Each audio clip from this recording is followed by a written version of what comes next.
dictée en présence du glacier du Rhône.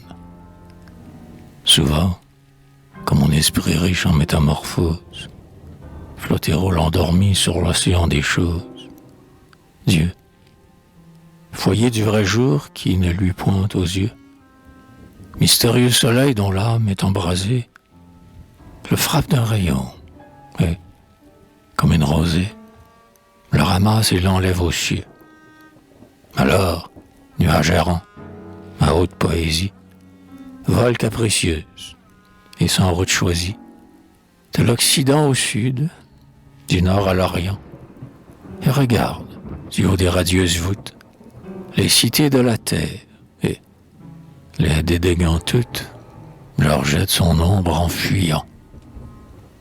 Puis, dans l'or du matin luisant comme une étoile, tantôt elle y découpe une frange à son voile, tantôt, comme un guerrier qui résonne en marchant, elle frappe d'éclairs la forêt qui murmure, et tantôt en passant rougit sa noire armure dans la fournaise du couchant.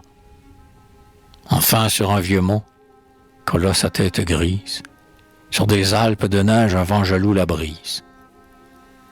Qu'importe, suspendu sur l'abîme béant, le nuage se change en un glacier sublime, et des 1000 fleurons qui hérissent sa cime fait une couronne aux géants. Comme le haut cimier du mont inabordable, alors il dresse au loin sa crête formidable. L'arc-en-ciel vacillant joue à son flanc d'acier. Et, chaque soir, tandis que l'ombre emballe la siège, le soleil, ruisselant en lave sur sa neige, change en cratère le glacier. Son front blanc dans la nuit semble une aube éternelle.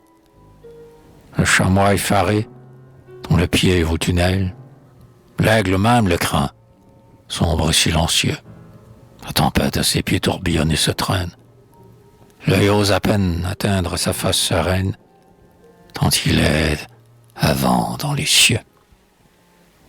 Mais seul, c'est hauteur, sans crainte et sans vertige, mon esprit, de la terre oubliant le prestige, voit le jour étoilé, le ciel qui n'est plus bleu, et contemple de près ces splendeurs sidérales, dont la nuit sème au loin ses sombres cathédrales, jusqu'à ce qu'un rayon de Dieu le frappe de nouveau, le précipite et change les prismes du glacier en flots mêlés de fange. Alors il croule, alors, éveillant mille échos, il retombe en torrent dans l'océan du monde, chaos aveugle et sourd, mer immense et profonde, où se ressemblent tous les flots. Au gré du divin souffle, ainsi vont mes pensées, dans un cercle éternel incessamment poussé, du terrestre océan dont les flots sont amers, comme sous un rayon monte une nue épaisse. Elle monte toujours vers le ciel, et sans cesse redescend des cieux aux mers.